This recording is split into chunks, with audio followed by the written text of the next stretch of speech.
الحمد لله وكفى وسلام على عباده الذين اصطفى. أما بعد فأعوذ بالله من الشيطان الرجيم. بسم الله الرحمن الرحيم.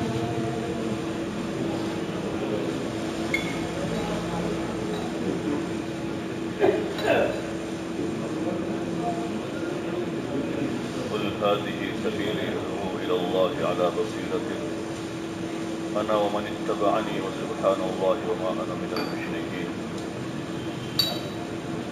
صدق اللہ العظیم. محترم دوست اور بزرگوں، اللہ جل جلالہ و عمن والہ نے ہم سب کو دنیا میں مکلف بنایا ہے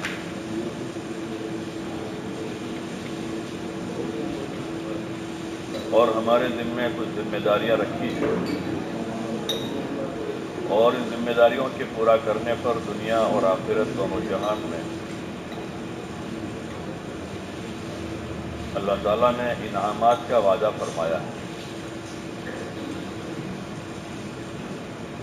جو بھی اپنی ذمہ داری پوری کرے گا وہ دونوں جہان میں خیر پائے گا، اور جو ذمہ داری سے جان چھڑائے گا وہ دونوں جہان میں اس کا نقصان اٹھائے گا. جتنے سارے احکام اللہ تعالیٰ نے دیے ہیں ان سب کی بجاوری پر الگ الگ ثواب، اجر اور بدلہ آخرت کے اعتبار سے اور اس کے ثمرات و برکات دنیا کے اعتبار سے کیا ملنے والے ہیں، حضور علیہ السلام کے ذریعے سے اللہ تعالیٰ نے اس کی تعلیم کی. ہمارے ذمے ہے کہ ہم تمام عملوں پر ملنے والے دنیاوی برکات اور اخروی اجر اور ثمرات جو ہیں اس کا علم حاصل کریں تاکہ عمل میں شوق پیدا ہو اور اس میں رغبت پیدا ہو. ایک آدمی فری میں کسی کا کام کرتا ہے، چلتے چلتے اس نے بتایا کہ اتنا کام کر دو، اور ایک آدمی چلتا جا رہا تھا، اس کو کہا بھائی صاحب دیکھو کام بہت تھوڑا ہے، کر لو گے تو 500 روپے دوں گا. تو ان دونوں کی کیفیت میں، کام کرنے کے انداز میں بہت بڑا فرق ہوتا ہے. جس کو 500 ملنے والے ہیں بڑے شوق سے، رغبت سے، خوشی سے کرتا ہے، اور جہاں اس پر ایک بوجھ آیا ہے کہ چلتے چلتے کام بتا دیا کسی نے، شرم کے مارے کر رہا ہے، نہیں کریں گے تو ان کو برا لگے گا، تو وہ اپنی زبان میں کہتے ہیں ویٹ اتارتا ہے. ایسے جن لوگوں کو استحضار ہیں کہ ہماری نمازوں پر، ہمارے روزوں پر، ہمارے ذکر پر، ہماری تسبیح تلاوت پر، ہمارے کمانے پر، حلال روزی حاصل کرنے پر، بیوی بچوں پر جو نان نفقہ میں ہم پیسہ خرچ کرتے ہیں اس پر ہم کو کیا ملنے والا ہے. کسی پر احسان کرتے ہیں تو اس پر کیا ملے گا، کسی کو ہم سلام کرتے ہیں اس پر کیا ملے گا، کسی کو ہم پانی کا گلاس اٹھا کر پلاتے ہیں تو اس پر کیا ملے گا. اگر ان فضائل کا استحضار ہے تو آدمی کے کام میں، عمل میں شوق غالب آئے گا، اور نیکی کے کام آدمی تلاش کرے گا. صبح شام رات دن جہاں جائے گا وہاں نیکی تلاش کرے گا آدمی. کہ نیکی ایسی چیز ہے کہ اس سے کوئی مستغنی نہیں ہے.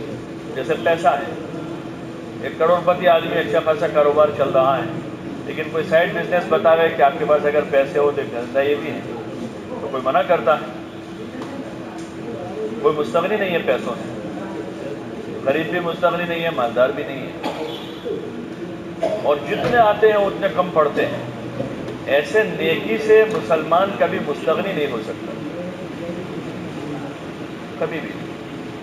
جتنا چانس ملے گا اس کو اپنی زندگی میں جیتے جی اتنی نیکیاں کر گزرے گا.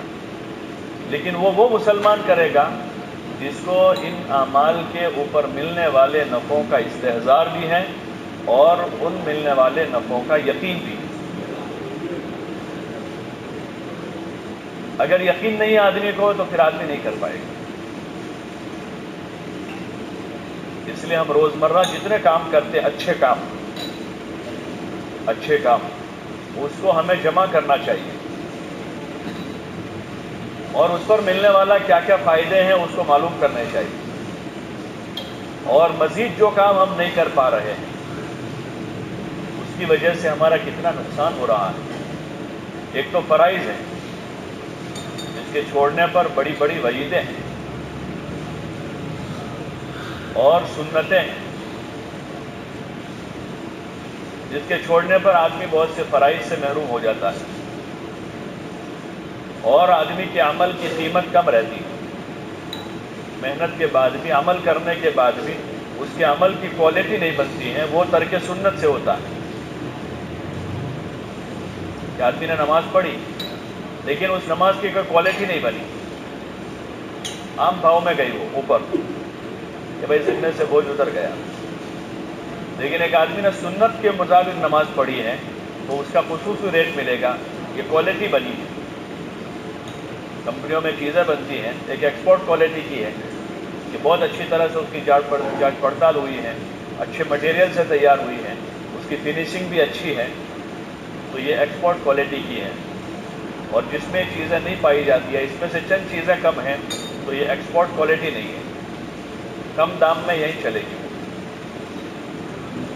ایسے جو اعمال ہم کر رہے ہیں اس کی کوالٹی تیار کریں، کوالٹی، اس کا موقع یہیں پر ہے، ورنہ آخرت میں سوائے حسرت اور پچھتاوے کے کچھ نہیں ہے، وہاں پچھتاوا ہی پچھتاوا ہو۔ اور اعمال کے اندر یہ جان پیدا کرنے کے لیے آدمی کو علم ضروری ہے، فضائل کا بھی اور مسائل کا بھی، دونوں طرح کا علم ضروری ہے۔ شوق رغبت پیدا کرنے کے لیے فضائل کا علم ہے، عمل کا دائیا پیدا ہو، شوق پیدا ہو، رغبت پیدا ہو، اور عمل کو صحیح کرنے کے واسطے مسائل کا علم ہے۔ جہالت سے بھی آدمی کا عمل مردود ہو جاتا ہے، کہ آدمی نے جہالت کے ساتھ کیا ہے۔ دنیا کے چیزوں میں جہالت معتبر نہیں ہوتی، آدمی کہ مجھے پتا نہیں تھا، کہ ہم کیا جانیں، تم کو پتا نہیں تھا۔ آدمی کا ٹریفک کا قانون نہیں جانتا ہے اور پھنسا گاڑی لے کر ڈرائیور، پولیس والے نے روکا کہ مجھے پتا نہیں تھا، بولے ہم نہیں جانتے تم کو پتا تھا کہ نہیں تھا، ہم کو تو 1000 روپے کا ڈن دو۔ اس پر کیس بنا، کورٹ میں جاوے، اس کا وکیل دلیل کرے کہ بھائی ہمارا جو ڈرائیور تھا اس کو قانون کا پتہ نہیں تھا، تو جج مانے گا اس کی بات؟ جج اس کی بات نہیں مانے گا کہ اس کو ڈرائیور بنایا کیوں تم نے جس کو قانون کا پتہ ہی نہیں تھا۔ ایسے جہالت اللہ کے وہاں عذر نہیں ہے۔ بیماری عذر ہو سکتی ہے کہ کھڑے کھڑے نماز نہیں پڑھی، بیٹھ کر پڑھی تھی، اللہ میاں نے پوچھا کیوں نہیں پڑھی، میں بیمار تھا یا اللہ، تو اس کا عذر ہے، میں بیمار ہوں اس وجہ سے بیٹھ کر پڑھ رہا ہوں۔ لیکن آدمی جہالت میں بیٹھ کر پڑھتا ہے تو اس کی نماز قابل قبول نہیں، قیام فرض ہے، فرض چھوڑنے والا ہے، اور فرض ہی چھوڑ دیا نماز میں تو اس کی نماز ہی کیسے ہوگی؟ ایسے جتنے سارے کام ہیں، ہمارے کاروبار ہیں، گھریلو زندگی ہیں، معاشرت کے لائن کے مسائل ہیں۔ معاشرت بہت لمبا چوڑا باب ہے اس کا، رہن سہن لوگوں کے ساتھ، اس کی کچھ اساسیں ہیں، بنیادیں ہیں، لیکن جہالت کی وجہ سے سارا ٹکراؤ ہی ٹکراؤ ہے سب جگہ۔ جیسے اندھیرا ہو، کوئی دکھتا ہی نہیں، کوئی کام ٹھکانے نہیں ہوتا۔ جب اندھیرا ہوتا ہے تو لکھنے کا کام ہو، نہ پڑھنے کا کام ہو، نہ کاریگری کا کام کر سکتا ہے آدمی، نہ پکانے کا کام ہو سکتا ہے، بلکہ کھانا بھی جو بہت ایزی کام ہے آدمی کا، وہ بھی ٹھکانے نہیں ہوتا جب اندھیرا ہوتا ہے۔ پتہ نہیں چلتا سالن کہاں ہے، چاول کہاں ہے، پانی کہاں رکھا ہے، تو کھانے میں بھی مزہ نہیں آتا، حالانکہ روٹین کا کام ہے، ہاتھ کو وہ لقمہ اٹھا کر وہیں جانا ہے جہاں منہ میں اس کو رکھنا ہے، لیکن چونکہ اندھیرا ہے، جیسے اندھیرے میں کوئی کام ٹھکانے کا نہیں ہوتا، ایسے جہالت میں کوئی کام ٹھکانے کا نہیں ہوتا، اور آدمی سمجھتا ہے کہ میں صحیح ہوں اپنی جہالت کی وجہ سے، اس کو پتہ ہی نہیں کچھ، لیکن وہ اپنے آپ کو صحیح جانتا ہے کہ میں صحیح ہوں، میں حق پر ہوں۔ یہ جہالت ہے آدمی، اور اس سے بڑھ کر کہ آدمی غلط جانا ہوا ہو کوئی چیز غلط سمجھا ہوا ہے، غلط جانا ہوا ہے، پھر سمجھے کہ میں صحیح سمجھا ہوا ہوں، اس کو علماء نے لکھا کہ جہل مرکب ہے، جہالت ہے۔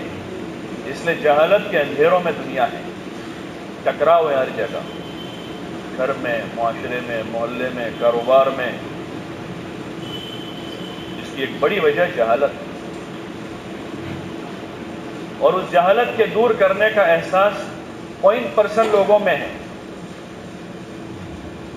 عموماً جہالت کا پہلے تو احساس ہی نہیں ہے کہ ہمارے اندر جہالت ہے۔ ہر آدمی یہ سمجھ رہا ہے کہ میں بہت جانتا ہوں۔ کوئی نصیحت کرے کہ بھائی ایسا من خبر سے بد دیا، امی کہے کہ بیٹا میں بدوں خبر سے، ابا کہے کہ بیٹا ایسا مجھے پتا ہے۔ کیا پتا ہے؟ اللہ ہی جانتا ہے اس کو کیا پتا ہے، کہ اس کو خود احساس ہی نہیں اپنی جہالت کا، تو جہالت دور کیسے کرے گا؟ وہ جہالت کیسے دور کرے گا؟ جہالت کا جب احساس بھی تو ہو کہ آدمی اپنی جہالت کا معترف ہو کہ میں جاہل ہوں، مجھے پتا نہیں ہے۔ ہاں، صحابہ رضی اللہ عنہم حضور صلی اللہ علیہ وسلم کی مجلسوں میں ہوتے تھے، بعض مرتبہ بہت آسان سوال ہوتے تھے، حضور علیہ السلام پوچھتے صحابہ کو، تو بعض مرتبہ ان کو جواب معلوم ہونے کے بعد بھی ادب اور احتراماً کہتے تھے اللہ و رسولہ اعلم، کہ اللہ یہ بہتر جانتا ہے اور اس کے رسول صلی اللہ علیہ وسلم جانتے ہیں۔ پھر حضور علیہ السلام بتا دے کہ ایسا ہے۔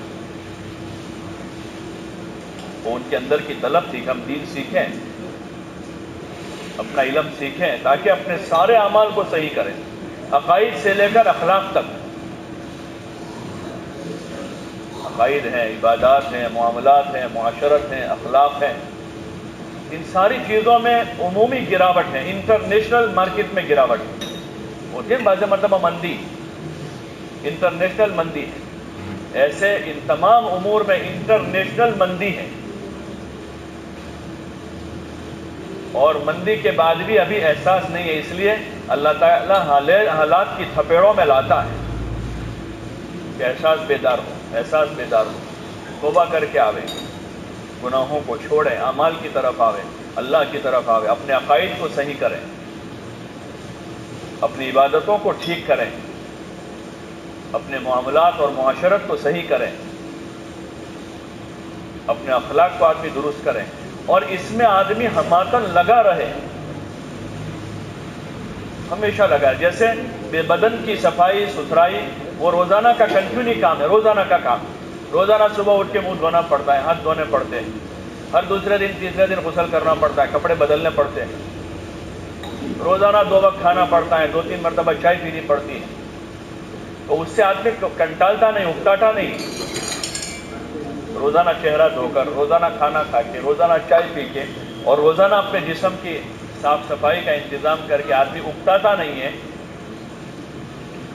ایسے ہی آدمی روزانہ اپنا علم سیکھ کے اکتانا نہیں چاہیے، روزانہ سیکھے آدمی اور اپنی جہالت کو دور کرتا جاوے، اپنا دین لیتا جاوے، اپنے بچوں کو دین دیتا جاوے، روزانہ جیسے ان کو 5-10 روپے استعمال کے دیتے ہیں، روزانہ ان کے کپڑے، کھانے اور پہننے اوڑھنے کی ہم فکر کرتے ہیں، ایسے خود اپنا دین لیتے ہوئے اپنے بچوں کو دین دیں۔ یہ اصل ہماری جوابداری ہے اس دنیا میں، اللہ کی طرف سے اتارا ہوا، نازل کیا ہوا علم اور دین ہم سیکھتے جاویں، بچوں کو سکھاتے جاویں۔ اگر ہم نے بچوں کو دین سکھایا ہے تو یہ ہماری اولاد ہمارے لیے صدقہ جاریہ ہے، مرنے کے بعد بھی ہمارے لیے صدقہ بنے گی، وہ ان کے نیک عملوں کا ثواب ملے گا، اور دنیا میں ہمارے لیے راحت کا ذریعہ بنے گی۔ ان کو دین سکھایا ہے، علم سکھایا ہے، تو ان کے ذریعے سے راحت ملے گی، یہ اولاد آنکھوں کی ٹھنڈک بنے گی، کیونکہ ان کو دین، ادب، علم سکھایا ہوا ہے۔ اور اگر ان کو یہ محنت اس پر نہیں ہوئی ہے تو یہ اولاد جیتے جی وبال جان بنے گی۔ ہم اولاد کی پرورش نہیں کر رہے ہوں گے، بلکہ اپنے گھر میں سانپ بچھو پال رہے ہیں، وہ اولاد نہیں پرورش پا رہی، وہ لڑکے کی شکل میں، لڑکی کی شکل میں سانپ پل رہا ہے، بچھو پل رہا ہے، جو ڈسے گا باپ کو۔ جو ماں کو ڈسے گی،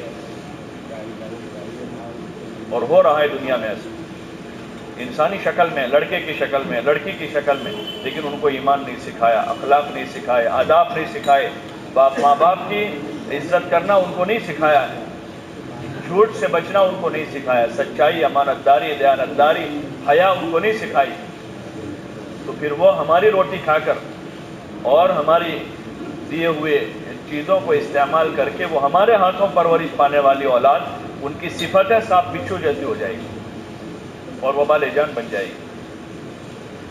اس لیے اپنے اوقات کو ضائع نہ کریں۔ ہاں، یہ عقل مند آدمی کے لیے ہے کہ اپنے اوقات کو ضائع نہ کریں، اپنے کام کاج کاروبار کے علاوہ کا جو وقت ہے اس کو دین سیکھنے سکھانے میں لگا دیں۔ گھر والوں کو روزانہ وقت دیں، آدھا گھنٹہ، کم از کم آدھا گھنٹہ دیں۔ بچوں بچیوں کو، پوتوں نواسوں کو لے کر بیٹھے ایک سازگار فضا میں، ان کو اچھی تعلیم کریں، کبھی ان کا کلمہ سن لیا، کبھی ان کی نماز سنی، کبھی کسی سے دعائیں سن لی، کبھی ہم نے ان کو کچھ سنایا۔ حضور صلی اللہ علیہ وسلم کی، صحابہ کی مبارک زندگی جو فضائل کی تعلیم کہتے ہیں گھر کے اندر، وہ اولاد اور بچوں کی تربیت کے واسطے کہ ان کا ایمانی ذہن بنے، ان کے جذبات ایمانی بنے، بچوں کے، بچیوں کے، حیا ان کے اندر آوے، حیا اور شرم۔ جب حیا جاتی رہے تو سب چلا جاتا ہے۔ حدیث میں ہے، آپ علیہ السلام نے فرمایا، اذا لم تستحی فاصنع ما شئت، کہ تو جب بے حیا ہو جاوے پھر جو چاہے کر۔ حیا اساس ہے، اساس۔ جب حیا چلی جاوے، بچی نہ ماں کی پرواہ کرے گی، نہ باپ کی کرے گی، نہ بڑے بھائی کی، نہ بہن کی۔ ایک زمانہ تھا کہ لوگوں میں جہالت تھی لیکن حیا تھی، حیا تھی۔ بہنیں بھائی کے سامنے نہیں آتی، راستہ گزرتے ہوئے دیکھ لے کہ بھائی ہے، راستہ بدل لیتی، بھائی کھڑا ہے وہاں۔ محلے کے مرد ہوتے تھے، عورتیں وہاں سے گزرتی نہیں تھی کہ یہاں مرد بیٹھے ہیں، دوسرا راستہ بدل لیتی تھی، کہ حیا تھی، حیا۔ حیا کی چادر ہے عورت پر، ورنہ شہوت مردوں کے مقابلے میں کہیں گنا زیادہ عورت میں ہے، لیکن اللہ نے اس پر حیا کی چادر ڈالی ہے۔ اگر وہ چادر ہی اتر جاوے تو وہ چادر ہی اتر گئی اب۔ اس لیے گھر کے ماحول میں بٹھا کر ان کو حضور صلی اللہ علیہ وسلم، ازواج مطہرات، بنات طیبات، صحابیات اور تابعین اور دیگر جو نیک عورتیں گزری ہیں، نیک مرد گزرے ہیں، ان کے واقعات بچوں کو، بچیوں کو سنا کر ان کے جذبات بنانا مطلوب ہے، کہ ان کے دینی جذبات بنے، اللہ رسول کو راضی کرنے کے ان کے جذبات بنے، ان کے اندر علم آوے، ادب آوے، تقوی آوے، چاہے وہ غریب رہے کوئی حرج نہیں ہے، ان کے پاس زیادہ پیسے نہیں، کوئی مسئلہ نہیں ہے، دنیا میں کوئی غریب بھوکے نہیں مر رہا، دو روٹی دو بوٹی خدا سب کو پہنچاتا ہے، ضرورت کا کھانا سب کو اللہ دے رہا ہے، کیونکہ روزی کی ذمہ داری خدا کی ہے، اللہ نے اپنے ذمہ داری لی۔ ما من دابۃ فی الارض الا علی اللہ رزقها، کہ زمین پر چلنے والا کوئی جاندار ایسا نہیں ہے جس کی روزی کی ذمہ داری اللہ نے اپنے ذمہ نہ لی ہو۔ سارے چوپائے کے، صرف انسان نہیں، جانوروں کی ذمہ داری اللہ کے ذمہ ہے، سمندر کی مچھلیوں کی ذمہ داری اللہ کے ذمہ ہے، بھوکے نہیں مر جائیں گے۔ ان کو مالدار بنانا فرض نہیں ہے، دیندار بنانا والدین پر فرض ہے۔ وہ انفسکم واہلیکم نارا، اے ایمان والوں خود اپنے آپ کو اور اپنے گھر والوں کو جہنم کے عذاب سے بچاؤ۔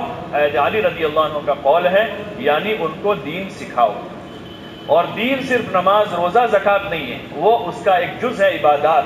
ان کے اخلاق درست ہوں، ان کی زندگی میں آداب ہوں، اور ان کی زندگی میں حیا اور شرم ہوں، ان کی زندگی میں صبر اور شکر ہوں، ان کی زندگی میں تقوی اور طہارت ہوں، ان کی زندگی میں چھوٹے اور بڑوں کی تمیز ہوں، ان کی زندگی میں حلال اور حرام کی تمیز ہوں۔